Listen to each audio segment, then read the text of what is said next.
Ikinatuwa ng mga mambabatas, lalo na ng mga miyembro ng House Quadruple Committee, ang naging pahayag ni dating Pangulong Rodrigo Duterte na handa siyang humarap sa pagdinig ukol sa umano'y extrajudicial killings sa war on drugs sa ilalim ng kanyang administrasyon. Pagtitiyak ng mga mambabatas, ibibigay naman nila sa dating Pangulo ang sapat na respeto at paggalang sa pagharap nito sa pagdinig.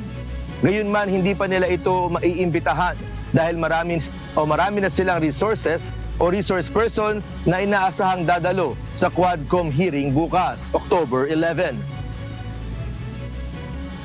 I'm so glad na naging open si dating Pangulo natin to attend the hearing. No?